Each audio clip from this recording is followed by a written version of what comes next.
Eliona ndodhet në kuzhinë bashkë me Tonin, ndërsa banorët e tjerë janë të shpërndarë nëpër shtëpi.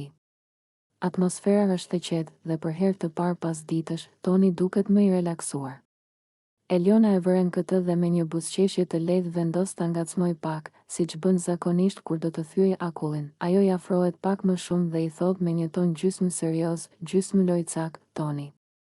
Më thuaj një gjë.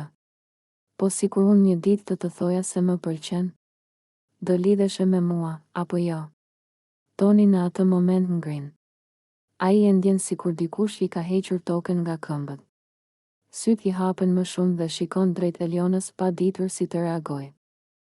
Nuk e priste as pak një pyetje të tillë. Eliona, duke vënë re hutimin e tij, buzëqesh edhe më shumë dhe e sheh drejtë në sy, duke e ditur që e ka vënë në pozitë të vështirë.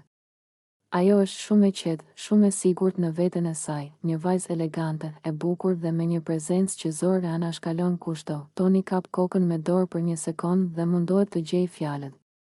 Por ato nuk vinë. Ai belbëzon pak, pastaj qesh nervozisht, unë. Nuk e di. S'di çfarë të them tani. Eliona e shtyn edhe më tej lojën dhe i thot duke qeshur, pse ke mbetur kështu? Nuk the as po, as jo. Apo të vjen turp të përgjigjesh? Toni edhe më shumë hutim. Ai skuqet, fërkon qafën dhe mezi arrin të thot, thjesht. Nuk e prisja këtë pyetje. Ti je super vajzë. E bukur, e mençur, elegante. Nuk di si të përgjigjem pa dal keq. Eliona qesh but, e kënaqur që i arriti efektin që deshi dhe i thot, e po mirë, mendoje. Unë thjesht të pyeta. Toni mbetet edhe disa momente pa fjalë, duke e parë teksa ajo largohet ngadalë nga kuzhina. Ai nuk e kupton nëse ajo po bën shaka, po e teston, apo po i jep sinjale.